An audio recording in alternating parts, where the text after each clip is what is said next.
Wait, those batteries, bro. I'm thinking. Okay, when does it start?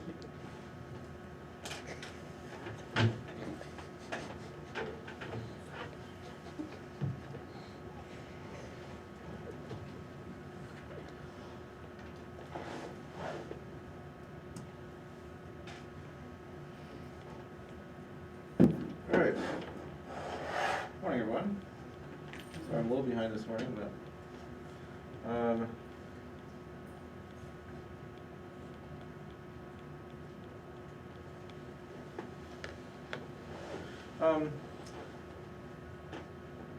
first, let me ask: are there any questions about either Project 5 or Project 6? Well, I mean, talk about other projects too, but I think those are the ones most of you are working on at the moment. How do we do a project now? What? How do we do Project 1? Yeah, I'm still stuck on Project 1. I mean, I'm happy to help you with Project 1 if you're stuck on Project 1. But any questions or comments, things you noticed, things you figured out?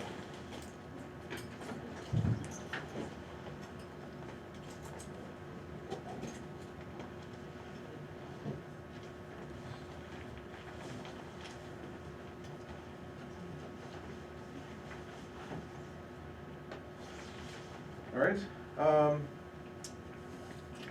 So, what I want to talk about today, actually, this is kind of just for fun because we've covered everything that I wanted to cover in terms of preparing you to work on Project 6. So, there's not really anything more I want to say about that.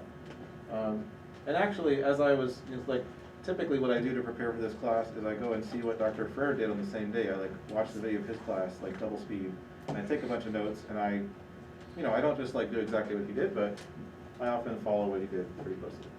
So what Dr. Ferrer did in his class on this day is review the sample midterm.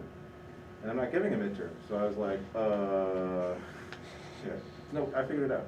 So I thought it'd be fun to look more closely at an example of a real CPU, not a modern one because it would be way too complicated to look at, but a really early one, which is still more complicated than the one we're building, and to look at how the hardware worked and also how the assembly language worked, kind of what it was like programming that.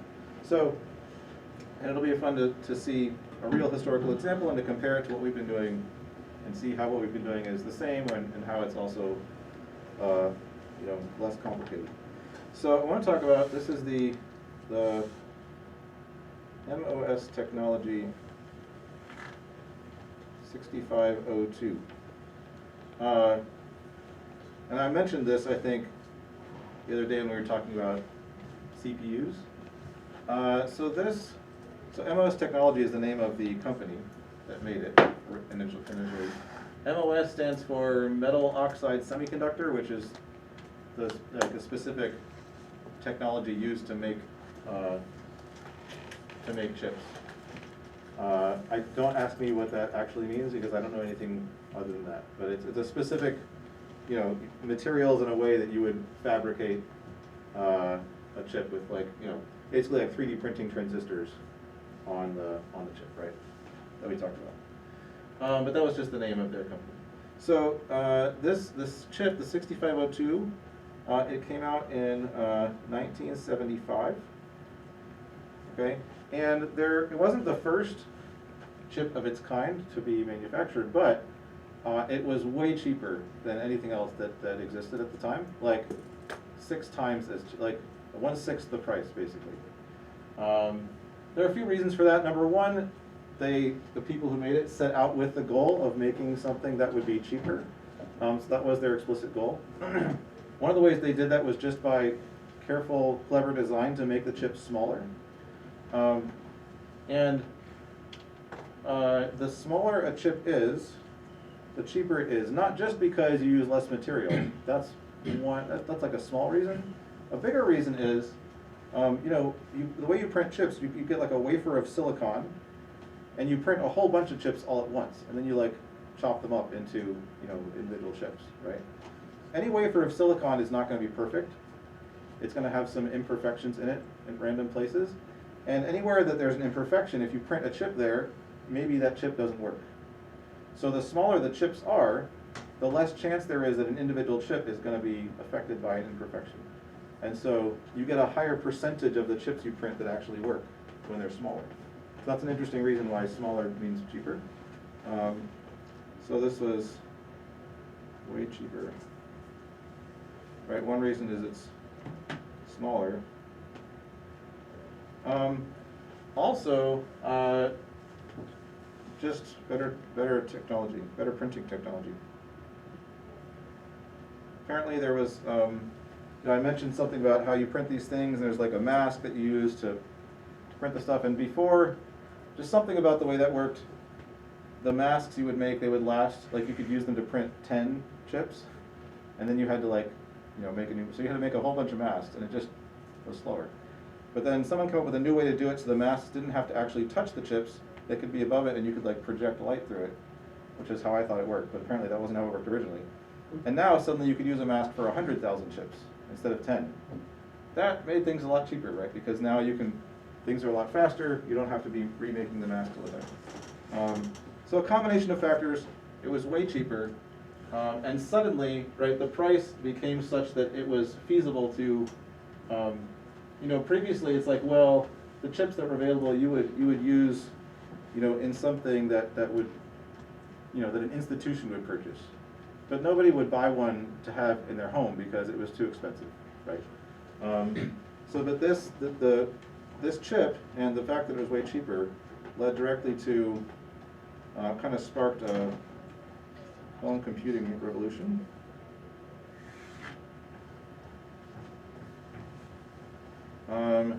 And this chip ended up in things like, I think I mentioned this, like there's a whole bunch of Atari systems. That was one of the first gaming consoles. The Apple II and a whole bunch of related Apple products. The NES, the Commodore 64, the BBC Micro, and I mean there's actually a lot. There's like not 100, but probably around 50, like various things that used this chip or a variant of this chip. I mean, this chip, there were a whole bunch of slight variants that were sold over the years, but and I do. Whoops.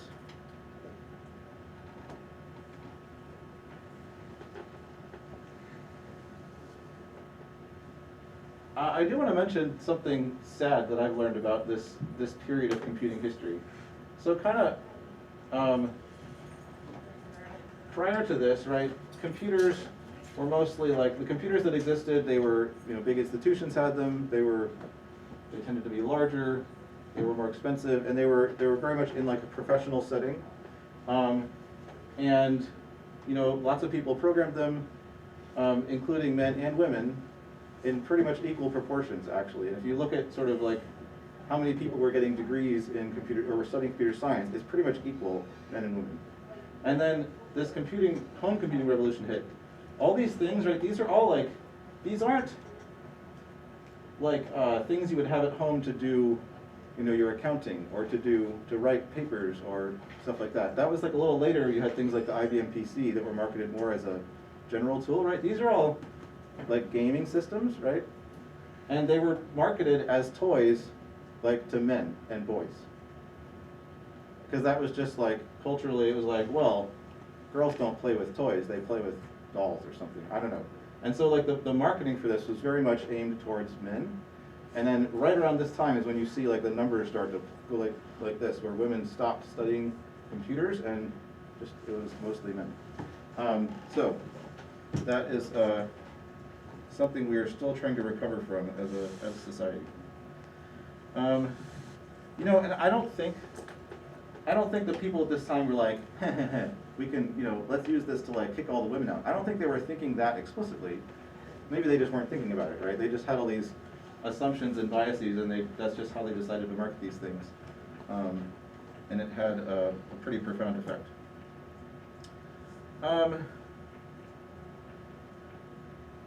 Okay, but so how did this chip actually work? So I am not an expert. If you want an expert, you should talk to Dr. Frere. Dr. Frere actually grew up like programming he had a Commodore 64.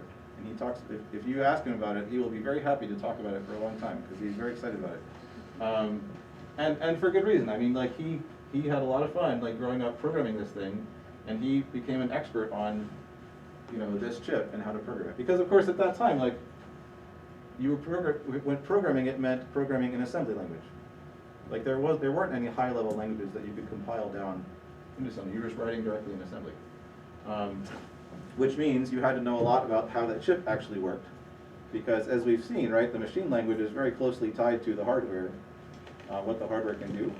And so to program this, like, you actually had to know a lot about how the chip worked and then what kind of instructions were available for it. So I'm not an expert, but I've learned some stuff, you know, as I've been teaching this class. So I actually have a book here, and you can come look at it later if you want. Programming the 6502. So this book is from 1978, I think. It's pretty fun because it looks very different than what we think of as programming books today, right? So there's lots of flow charts. You probably can't see this, but there's lots of flow charts, which actually, I don't know, have kind of gone out of style, but I think that's sad, right? Lots of stuff about, you know, little diagrams. Here's more flow charts. Diagrams showing the hardware. My favorite thing, what was it? Somewhere in the back, it's like, oh, here's a chapter on data structures. Here is some assembly code to do stuff with binary trees. And it's just like, and of course, you know, it's just literally pointers. Like, you know, okay, this node of the tree stores a value, and it stores a memory address where the next node of the tree is, and stuff like that. I know, right? Okay. Anyway, you can look at it later if you want. It's kind of fun. So what did the 6502 have? So remember, our machine that we made, the hack machine, has only 3 registers, right? It has the A register, the D register, and the program counter. So this machine actually also had a fairly small number of registers, but a few more than 3. So it had an A register, which actually doesn't stand for address, it stands for accumulator, which is kind of like the D register in the hack machine. Okay, just store some data. A lot of operations, you know, will do something on the A register plus something else. And these are all 8 bits, so this is 8 bits. Most of these are 8 bits. This was an 8-bit machine, right? So, which we'll see leads to some interesting things, because like if your memory addresses are only 8 bits, that's only 256 bytes of memory that you could access, and that's not enough to do anything interesting. So we'll see how it dealt with that, because you needed more than 8 bits for addresses, right? But everything was 8 bits. So there's 2 registers called X and Y. These are called index registers. These are also 8 bits. And we'll see later how these are used. They tend to be used for things like if you have an array in memory, you know like where the array starts, and then maybe you use one of the index registers to keep track of like where you are in the array. So it's just like, oh, I'm at entry 4, and you would add the index register to the base array address to get the current thing or something. So if you have a loop over an array, you can just like keep your counter in the X or Y register. And there's some special instructions for doing that, we'll see. So this is interesting. There's actually a register called the processor status register. And it's not a register that you would like store a value in. Like each bit in that register corresponds to a different something. So just like when we have the ZR and NG bits that come out of the ALU, so like 2 of the bits in there are the same thing, like 0 and negative. And it also has something like there's a carry bit. So when you add and there's a carry that comes out, the hack CPU that we made just throws that away. If there's a carry, it just kind of wraps around. But this one, like you can look in that register to see if there was a carry or not when you added some things, which can be helpful. There's a few other things in there that are not interesting, so but that's good. There's something called S, which is called a stack pointer. Okay, and this is very interesting, and we'll talk a little bit about what this is for. Basically, what this lets you do is that the 6502 directly supported having basically function calls, where you could say, oh, I want to jump to this address to do this subroutine, but when it jumped, it would take your current address and push it on a stack. And the stack pointer kind of kept track of where the top of the stack is. So it would take your current instruction address, put it in a place where the stack is, and increment the stack pointer to say that, oh, now the stack has one more thing in it. And then, after you're done with the subroutine, there was a return instruction that said, you know, take the top thing from the stack, decrease the stack pointer, and then jump back to wherever we were before. And we'll see that, like, we're going to implement that as part of our, the virtual machine we're going to make will have that. But the CPU that we made doesn't actually support that directly, right? We've got to kind of simulate that ourselves. But this chip actually did that directly. There were special instructions for doing that. Which, you know, if you've got to program it directly in assembly language, it's very, very nice if the CPU directly supports doing function calls, because otherwise it's kind of a nightmare keeping track of where you are. So right, because the CPU that we're making, we're not intending to directly program it in assembly. So we can get away with having it be even simpler and kind of not worrying about it. But this was something like, if it didn't have this, people would be very annoyed and they wouldn't really want to use it. And then finally, okay, this is 8 bits. This is 8 bits. And then of course a program counter. The program counter, anyone want to guess how many bits the program counter is? 8. Okay, no. Why would it not be 8 bits? That's a really small ROM. That's yeah, that means your program can be at most 256 instructions long. I mean, no. Like, you can't do anything interesting with only a 256 instruction program. So it is in fact 16 bits. Which is still not that big, right? I mean, I guess that's 2 to the 10th is 1,000, 1,024. 2 to the 6th is 64. So it's 64K.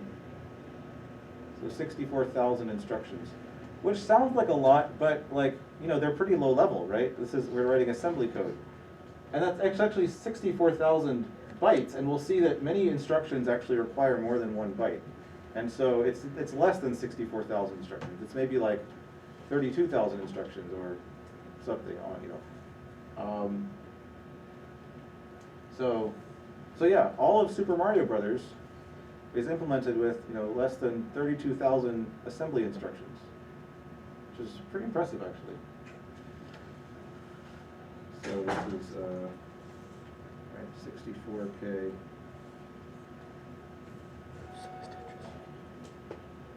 64 kilobyte So is Zelda. instruction. It's still cool. Okay. Minus. And let's see. All right. That's all the registers.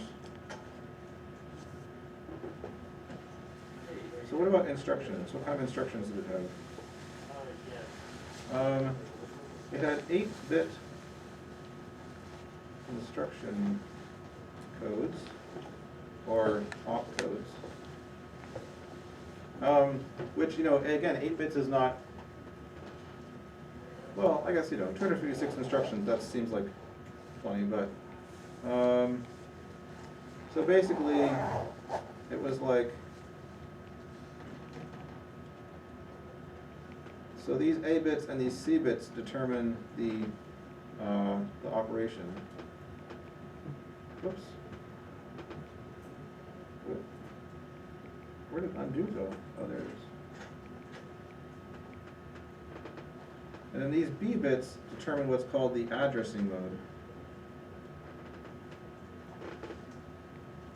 Okay, so we'll see. I'm not going to go through all of them, because I don't even know all of them, but like, with the hack machine, right, there's just the A bit that tells you, are we getting data from, we're always getting data from the D register, and then the other place we get data from could either be the A register or from memory. Right? Those are kind of our only choices. So the 6502 had a lot more choices of where to get data from to do operations on. And basically these 3 bits kind of tell you, they encode, there's like, 8 different, it's more complicated than that, but basically like 8 different modes that that tell you like where are we gonna get our data from. Okay. I'll talk about some of them in a minute, but first, like what kind of operations did it have? So operations it supported include, logic operations, like and, or, not, of course, all that kind of standard stuff you could do. And these are all 8-bit operations, right? Because everything is 8 bits. It had addition, it had subtraction. And notice that these produce a carry bit.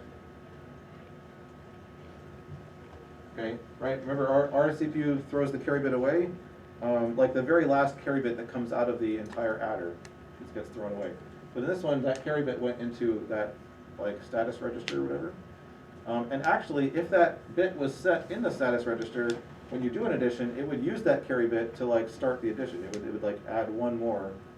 Okay, and the reason that's important is that you could use this to do, if you wanted to do 16-bit number addition, you had to do it in 2 steps, right? You first add, 8 bits, that generates a carry, and then you get your next 2 things and you add them, but it's going to use the carry from the previous one as input to that, and then, right? So you can kind of chain together multiple additions if you want to add more than 8-bit numbers, which you probably would, because again, if you only have 0 to 255, that's pretty limiting in terms of what numbers you can represent.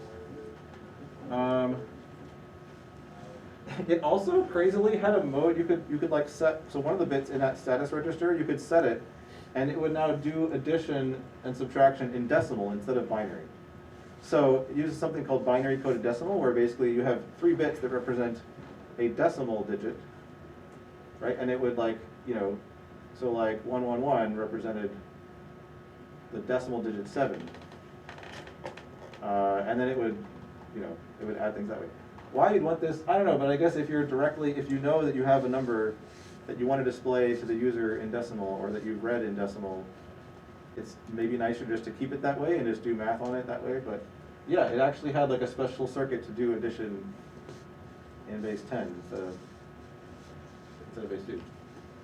Again, like if you're going to be programming it in assembly directly, then you make different choices about what kind of things you might want to provide that would be nice for the user.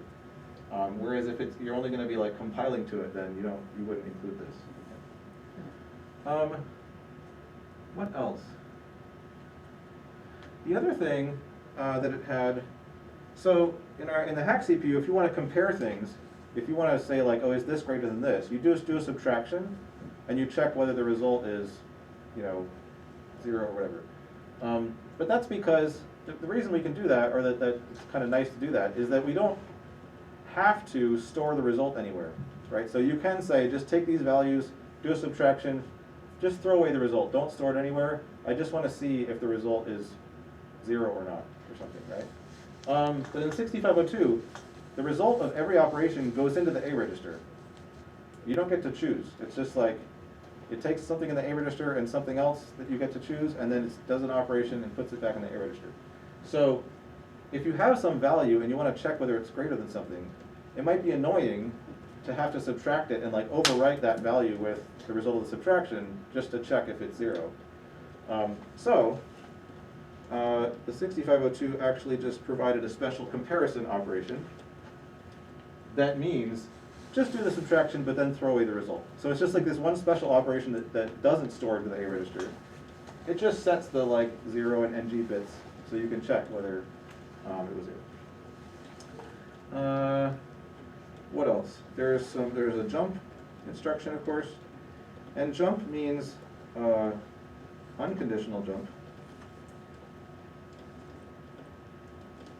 And then there's some branch instructions, which is a conditional relative jump. Hmm. So this is interesting. Basically, so the branch instruction has all the versions that we would think of to say, oh, branch if it's greater than 0, or if it's less than 0, or if it's 0, or if it's greater than equal, all that kind of stuff. But instead of giving it a memory address you want to jump to, you would just say, jump 4 places ahead of where I am now, or 5 places backwards from where I am now. So it was kind of relative to your current address. It would just like add or subtract something from your current address. Why they decided to do it that way, I don't exactly know. Maybe it was easier to make a circuit for that, or maybe, but I mean, it kind of makes sense. If you think about like most of the times when we use a jump, like let's say you have an if statement, right? And you're like, well, if this is true, I want to do this part, and then jump over this part, past this. And if it's false, I want to jump to here. So you can say, well, it doesn't matter where I am right now, I'm just going to jump, 4 places ahead. And actually, right, so maybe part of the reason is it does make programming in assembly a little nicer. Because if I have an if statement and I want to jump here, I don't have to say, oh, jump to address 4796.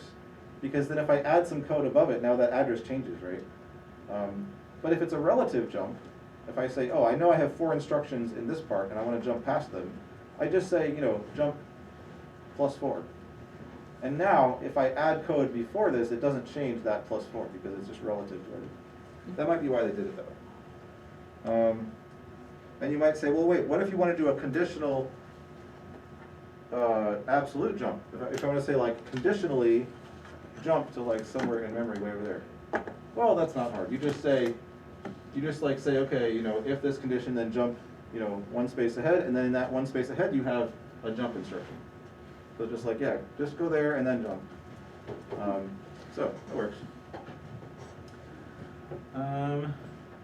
So I think I said the other day, I was like, oh, I'm sure this had a multiplication instruction, right? It had to have multiplication.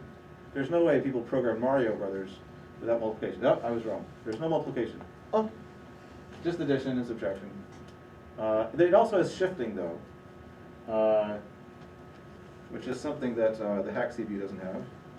So like shifting the bits left or right, which lets you multiply or divide by 2. So at least if you want to multiply or divide by 2, you can do that very quickly. But if you want to just multiply any 2 numbers, you've got to do it in software. You've got to write some assembly to like do some additions to multiply. Yeah, Zach? When you use shifting to divide by 2, what happens if you move a 1 past the boundary of your number? Yeah, it depends on. So, and I don't know specifically for the 6502. Often there's like different types of shifts that will either copy the one. Like, are you worried about like if it's negative or something? Is that what you're worried about? No. Or no? Like just, if you just have a 1 on the essentially end. floor the number. Yeah, it does. If you have a 1, if you're like have 0 1 0 1 and you shift it right, that 1 just disappears. So it's just like dividing by 2 and rounding down.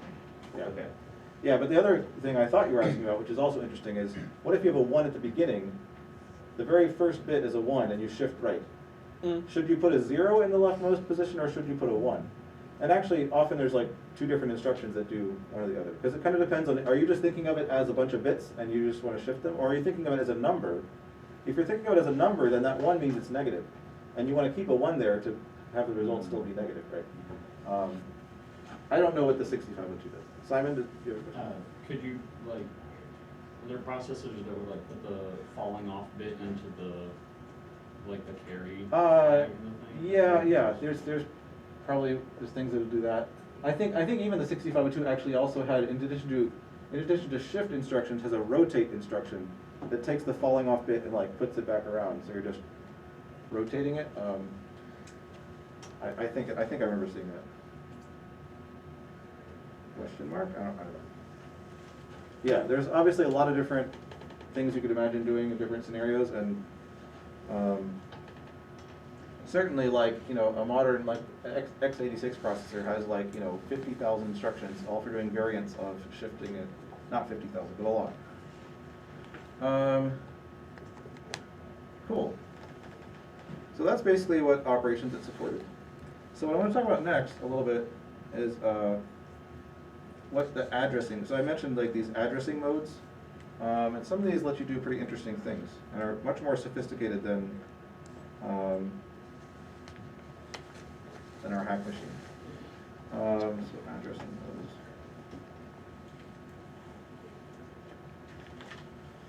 those. And I'm not going to tell you all the addressing modes because there's a lot and I don't quite understand all of them. Or I mean I could, but I wrote down some important ones. So one is immediate. It means, you know, the next byte after the opcode is a constant.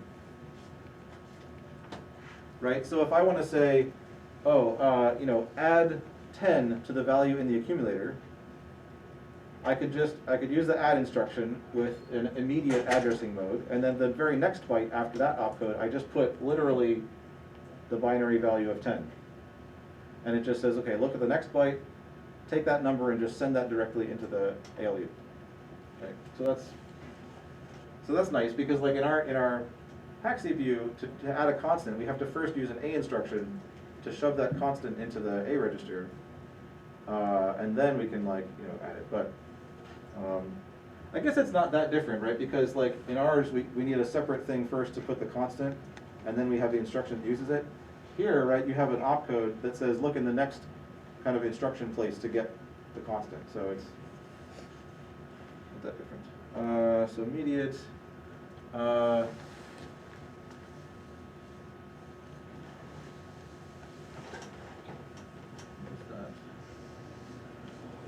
There's something called absolute. So the next 2 bytes are a memory address. Because remember, like a memory address, you need 2 bytes to address memory, and so it says, all right, to get the other operand for this instruction, look at the next 2 bytes, interpret that as a memory address, go look up that place in memory and use the value that you find there. Okay, so it's just like looking up the value of a variable from memory. So notice, right, that you know it requires 3 bytes. 1 byte for the opcode and then 2 bytes for the memory address. So then interestingly, they included another type of addressing mode called 0 page, which means the next byte is a memory address. Okay, so basically the first 256 bytes of memory were special. It's called the 0 page. If you think of like, I don't know, I guess if you think of like the 2 bytes of memory address, you know, the high byte is like the page, and there's a bunch of pages, and then within each page is 256 bytes of memory. But that first page, or the 0 page, was special because there was a special addressing mode. Basically, it was like faster to access it because you just say like, just look at the 1 next byte and go look that up. So it saves a cycle because you don't have to look up 2 bytes and interpret them and look up the memory. You just and you look up in the first 256 bytes of memory. Right, and a lot of, you know, like when games would run on the 6502, like, you know, Super Mario Brothers or something, it would like, you know, stuff that's going to be accessed frequently, they would shove them all in that special area because it was faster to access them. Like operating systems that ran on the 6502 would often like store special operating system stuff in that thing. So like when you were running your own programs on that operating system, you couldn't actually use it because it like belonged to the operating system. But just kind of weird. One other thing I want to mention, well, 2 things. So indirect means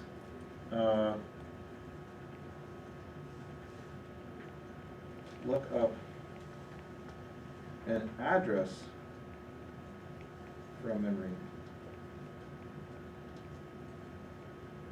Right, so this means, okay, I have my opcode, look at the next 2 bytes, that's a memory address, we're going to go look up that place in memory, and the thing we find there, in that byte and the next byte, we are going to itself interpret as a memory address and go look that up.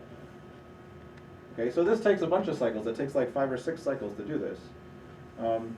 But it's just like, this. Anyone guess what this would be useful for? So this is like, next 2 bytes are memory address. And then look up, I don't even know how to say this, like look up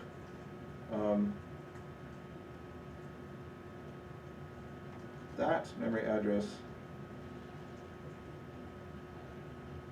plus the next one, right, because we need 16 bytes.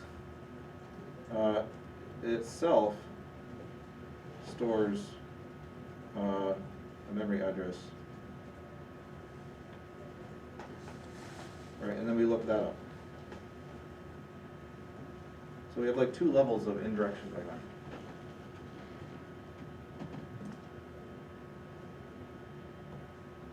So here's my guess why this is useful. Like, remember I mentioned, oh, in the end of this book it says, oh, here's how to like make binary trees. Well, if you've got a binary tree stored in memory, like, you know, it's got, each node has like some data, and then it has some pointers to like its children, and those are themselves memory addresses.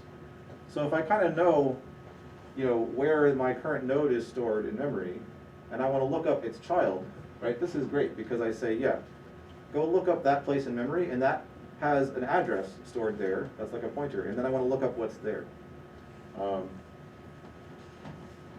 And no, there's no like doubly indirect. That's as indirect as it gets.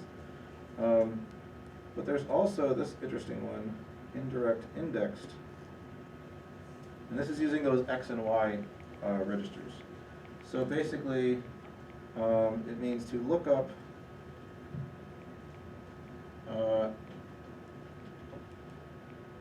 okay, so the next byte is a 0-page address. Look up an address there and add, for example, add Y to it. Okay? So it says, all right, there's going to be a byte. Go look up that location in the 0 page. Well, that location and the next location. That will be a memory address, but before we're not going to look up something at that memory address. We're going to look up at that memory address plus the contents of the Y register. Okay, and so what would you do with that? Well, if you have an array, you could store the address of that array in the 0 page, and then as you increment your Y register, you're looking through the array, right? Because every time you do an access, you say, look up that address, add the current Y to it, and that's going to like give me an offset from the start of the array, and then I'll look up that there. We'll see an example of this in a second.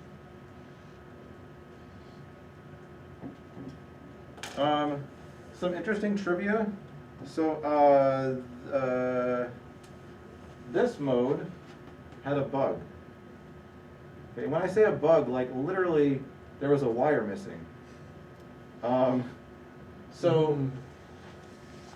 does this work? Right, because, okay, you get a memory address, you're supposed to look up at that address plus the next address, right? So it has to like increment. It takes your address and it increments it, right? The circuit to do that was missing a wire for the carry. And so if your memory address happens to end with all ones, when it incremented it, it wouldn't like increment the next digit over. It would just like reset to 0. And so like you cannot look up, like you just can't use this with an address that ends with like with FF in hexadecimal. Anyway, and this was just like, people knew about this. People may even exploited it to do weird things, but like they never fixed it because it would just like break existing programs that kind of relied on this bug. Anyway, I just found that very, very amusing. So just like you just have to kind of be aware of where you're storing things, and you just don't store things at those particular types of addresses. It makes me feel better when I can't find an issue. What was that? It makes me feel better when I can't find an issue. Yeah, exactly right. Yeah. Yeah, you kind of wonder like how, they just never tested that, I guess. I mean, you know, because like how would you find that? You would have to specifically happened to use an address that, you know, was like a very specific type of address, and if you just never happened to use an address that ended in, you know, all ones, you wouldn't notice this. Nowadays, if you were designing a chip like this, you would probably, there's tools for, you know, generating a bunch of, like, kind of saying what it means for the chip to be correct, and then going off and having some automated tools try to prove that it's correct or find, you know, bugs and stuff like that. But they were just literally drawing stuff on paper and then making it work. All right, what? Okay. Any questions? So in a second, I'm going to show you an example of an assembly program, and also look at a simple assembly example, and then we'll also look at the source code for Super Mario Bros. But any questions about any of this stuff before we go?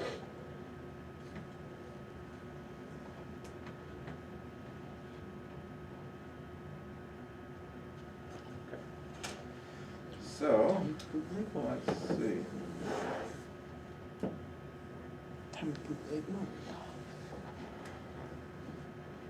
Oh, no, I want to show you this first, right? So this is, Oh, Lord. this is kind of like, well,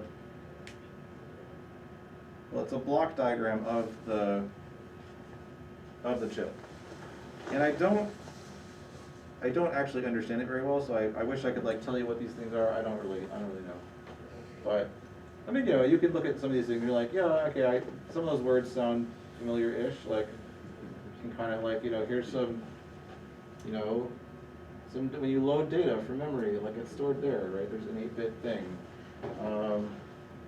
There's program counter control logic, right? So this is like what decides if you're gonna load the program counter or increment the program counter or whatever. You know, address bus, here, right, here's the registers. Here's the stack pointer, the X register, the Y register. Here's the ALU, right there. Anyway, and so that is the, whoops, that's the block diagram. Here's an actual circuit diagram, which is much more fun. You know, these are like transistors and stuff. I don't even know.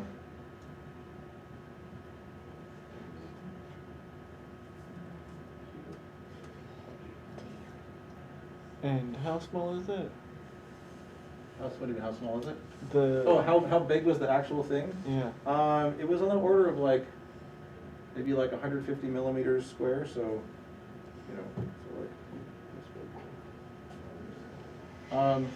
big. You know, but like, keep in mind, I mean, that is tiny, right? But like, in theory, if you took like a month, you could stare at this and you could probably get to a place where you actually understood what all these wires are doing, right? I mean, you wouldn't want to, but I'm saying like, you could, right, in theory.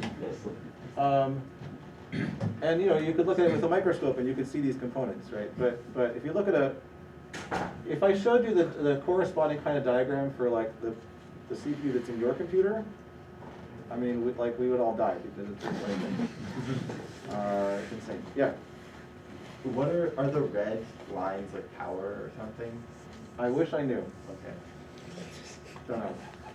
If I stare at it for a month, maybe I'll understand. Yeah, no, go ahead. Go ahead, Yeah. stare for a month. Some of these red things here, like this stuff in here, I think some of it is just like highlighting different parts to kind of just show you, oh, these all go together or whatever. I don't think it necessarily indicates, but maybe it is. Maybe it's power. I'm not really sure. They seem to appear at very regular intervals. Yeah, they do. Yeah, I don't know. Yeah, because that's something else that we didn't, maybe I mentioned, but we didn't really have to worry about it when we were designing, you know, doing your CPUs. But like, power has to go to everywhere, right? Because like, even just thinking about like a NOT gate, if you don't have no voltage coming into it and it's got to produce some, well, like that has to come from somewhere. There has to be energy that comes to it from somewhere. So there's like power going throughout the whole chip, and that you have to kind of wire that up too. All right, enough of that. So here is, make this a lot bigger. So here's an example program. So, and this is written in, 6502 assembly language. which, right, so it says, all right, you're given, like we have an address in memory where we're storing a string, just like, as an array, just like a sequence of locations in memory that each one stores a character. And then we want to convert the string to lowercase and put the result at a different address in memory. Okay, so that's what this program does. And you don't have to understand all the details. I don't think I quite understand every single detail, but I think if I walk you through this, you'll be able to see how you can use some of the things that we just talked about. So this is just like creating some variables, right? So it's just saying, this is an assembler thing, right? It's just saying, oh, I'm defining src as a variable that means, this address. So this doesn't actually turn into an instruction, I don't think. It's just like,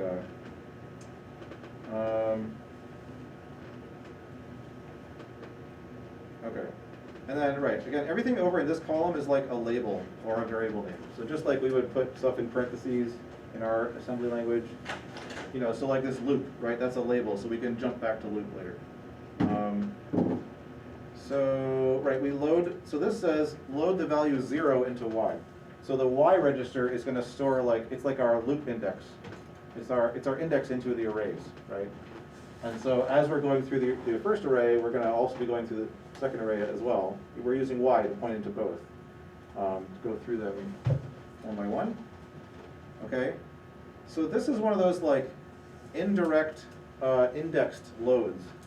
So this says, all right, look at, and actually, you know what? I guess no. Maybe this is, okay, I don't know, whatever. It basically means look at the value of src, but then add y to that and look in that address. Okay, so it's basically to look at the address 0400 plus y. And so whatever y is like our current index. So if y is 0, we're looking at the first thing at that memory location. If y is 1, we're looking at the next character in the string, and so on. And we load it into the A register, right? That's the LDA. And then this is a branch. This is like a conditional branch. So BEQ means branch if that was equal to 0. Okay, because if right, we're assuming that the string it has a bunch of characters, and then there's a 0 stored at the end to mark where the end of the string is.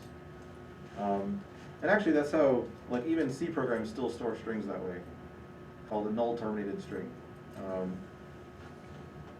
It's not an especially safe way to store strings because it's easy to overwrite that 0 accidentally, but anyway. So if we reach the end of the string, then we jump to done, which is down here. All right, and then we're basically going to see, is it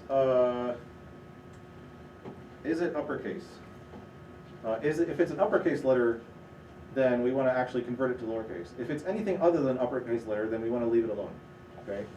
So this is using the comparison instruction that doesn't actually change the value in the A register. It just compares it to what? Well, this hash means we're using an immediate addressing mode.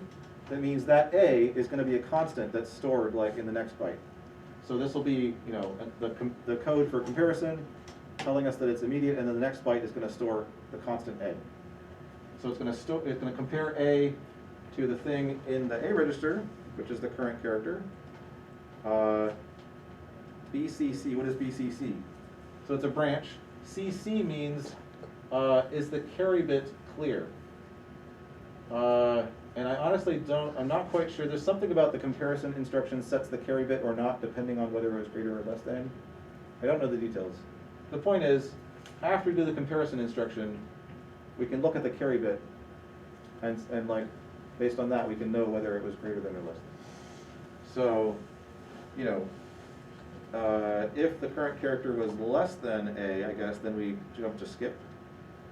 Otherwise, we compare it to Z plus 1, and apparently you can, I don't even know, I guess this assembly lets you write things like Z plus 1, and it'll just do that math for you, and then put that number in the, that's cool. Because this is definitely not an operation that's happening, there's not an instruction that's doing an addition. This is just like the assembler that's willing to say, oh, z plus 1, yeah, I know what you mean. That's, you know, one more than whatever the number is for z, and we'll just like put that number there. We compare that, we skip. Okay, so if we made it through these comparisons, that means we actually have an uppercase letter. And so we want to lowercase it. So how do we lowercase an uppercase letter? Well, it so happens that ASCII was designed so that uppercase and lowercase letters are different just by a single bit. It's bit, bit 6, 1, 2, 3, 4, 0, 1, 2, 3, 4, well, bit 5, I guess. So this bit here, right, it says, right, so uppercase letters have a 0 in that position, and lowercase letters have a 1 in that position. But otherwise, like, lowercase l and uppercase L have the same bits after that. It's just like they're just different by that 1. And that was very intentional so that we can do clever things like this. To convert an uppercase letter to lowercase, all you have to do is OR it with this constant. Yeah? And this means, like, the percent means it's in binary. So this is a binary constant. And then we copy it over. So we store, right now we're storing the thing that's in the A register into the destination, but offset by Y again. So whatever the Y is, we're storing it to that index. And then we increment Y to go to the next position in our string. And then we jump back to loop. I don't know why it says B and E. I guess if Y is, oh, like when would Y be 0? I guess Y would be 0 if we went all the way to 256 and wrapped around. So like, this actually only works on strings of length up to 256. So, sucks if you have a longer string than that. I guess you need to split it up into multiple strings. If Y wraps, the destination string will be left in an undefined state. Yeah, no good.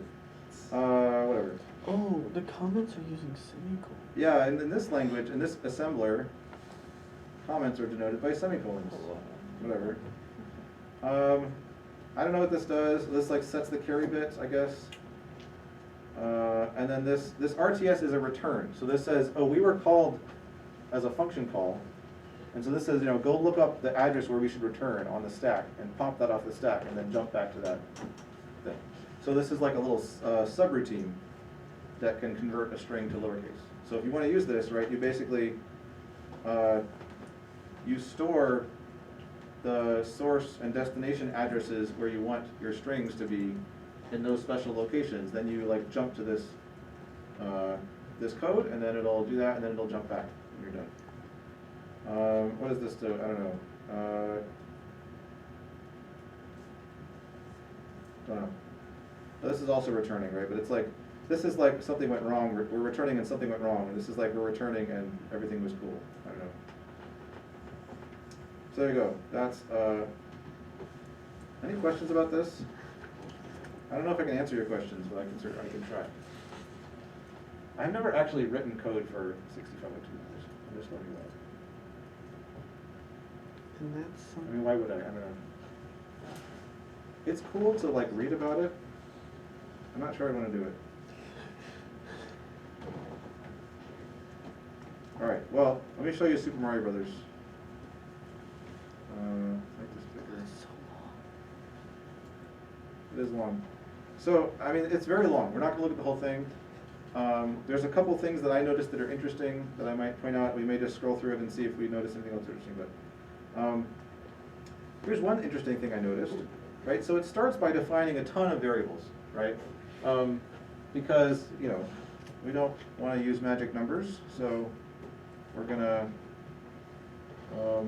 But it starts by defining, like, these are NES specific hardware defined. So basically, this is just like our screen and keyboard thing on the hack CPU.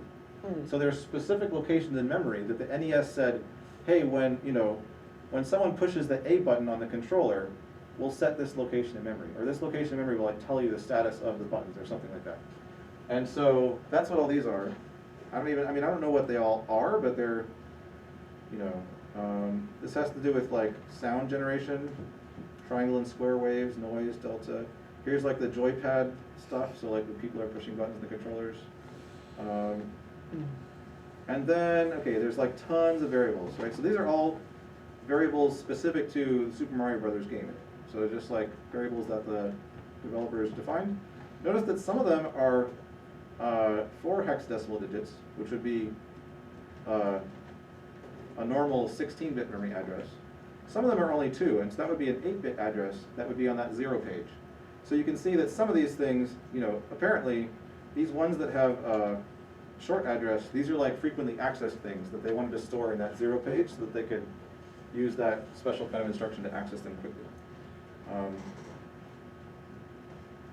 Okay, so lots of variables, blah, blah, blah. You know, floaty num control, I don't know, flagpole score, you know, terrain control, background scenery, cloud type override, right? I mean, it's like, okay, yep, it sounds like Super Mario Brothers, I guess. Got more variables than we even have lines of code.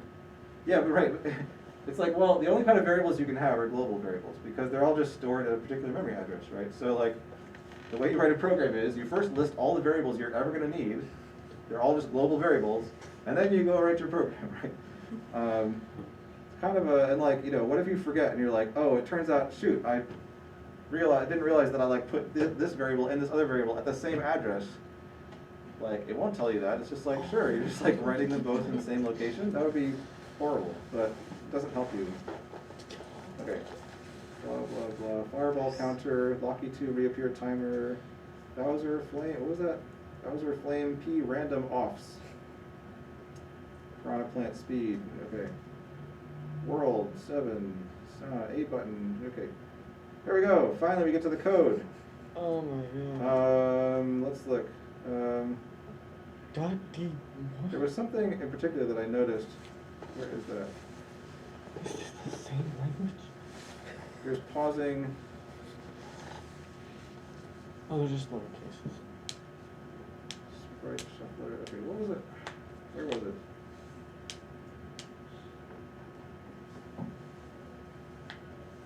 Mushroom icon data. Yeah, so there's like, so a lot of the like graphics stuff was actually stored in a separate ROM chip. So all of the like, you know, the little pixel pictures that with Mario and Piranha Plants and Goombas and all that stuff was all stored in a separate ROM. But there are like some pieces of data that are just stored directly in here. What was it?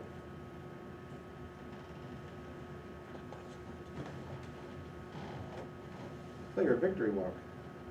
Perform walk. Don't walk. Exit V walk. Oh yeah, I know where it was. Yeah, that's what it was. So like, here is, you know, the data to print out, thank you, Mario. It's just like, oh, we just literally have to like list all the numbers that correspond to those letters. So that when it gets to that part, it can just like look up this message and display it on the screen, right? But our princess is in another castle.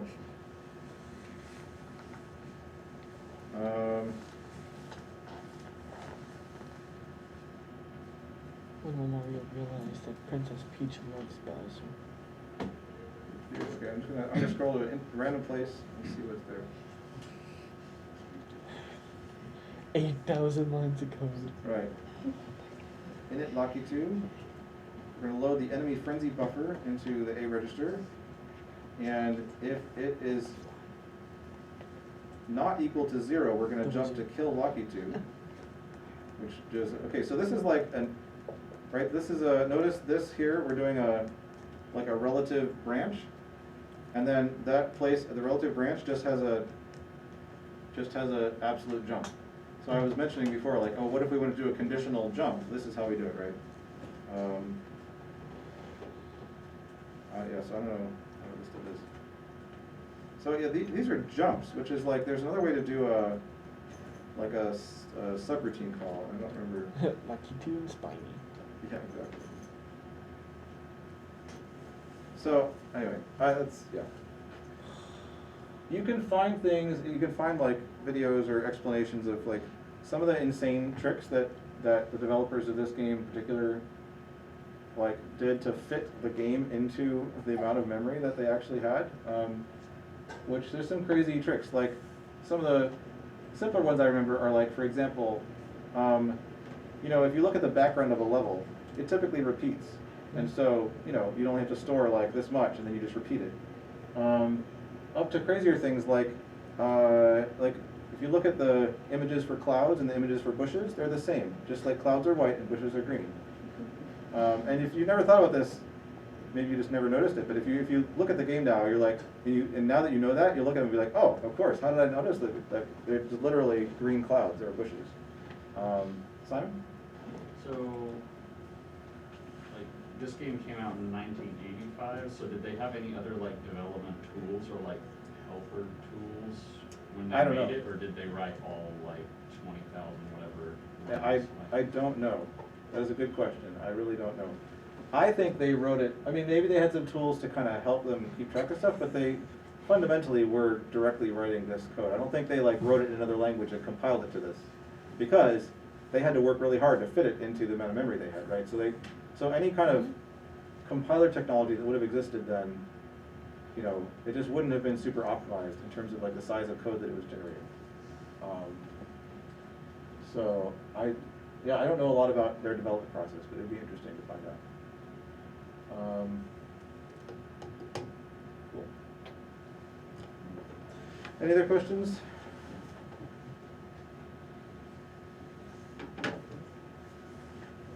Zach? This is a question that's not entirely related to this Okay. CPU, but it's related to the project. I was thinking about like trying to disassemble a program that you assemble. And I know there are programs that do like decompile or disassemble Yeah. instructions, but I was just kind of noticing that because we have multiple pointers that can get us to the same instruction, Right.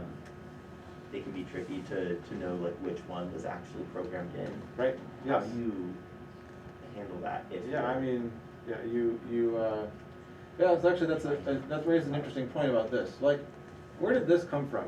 So this is more interesting than you might think. So Nintendo never like made the source code for this public, the assembly code, right? So literally all people had is, well, you could open up a cartridge for Mario Brothers and there was a chip on there, a ROM, that had a bunch of bits on it, right? And like the machine language for the 6502 that's public knowledge. So you could look at the bits and be like, okay, well these bits correspond to the add instruction with this addressing mode or whatever, right? So like that would tell you, like, okay, it's an INC or it's an LDA or it's a CMP, right? But it wouldn't say LDA Locky2 reappear timer. It would say LDA 0749. And the only way that you, like, how do you know that it has to do with Locky2? Well, you stare at it for a really long time, and you like run it in a simulator, and you step through it, and you're like, oh, I see. When I do this, like, how is that variable being used? It's like, oh, I noticed that like when this changes, like Locky2, does this thing. So, oh, and you trace it through, and you're like, oh yeah, I see. This is counting like Locky2's time. So someone did this. Like they spent, I don't know how long it took them to like actually make up sensible variable names for everything and kind of figure out what the code was actually doing in terms of the game, but it's a Herculean effort because all they had was just bits, right? So this is called disassembly, the process of like taking so you're writing an assembler, right? A disassembler goes the opposite way. And fundamentally that's harder because there's a lot of information you've lost, which is I think what Zach was saying, right? Like just looking at the bits, you don't know what variable names people use, you don't know like whether a number was there as a number or whether it was like a label for something or whether it was, and so a lot of kind of the intent has been lost. But there are tools that will can turn assembled code back into assembly, but it's not going to be pretty or like labeled in a nice way. If you want to do that, you got to go through and do that yourself. So, yep. All right. Have a good weekend. I'll see you all on Tuesday. Tetris, like, so much shorter than that.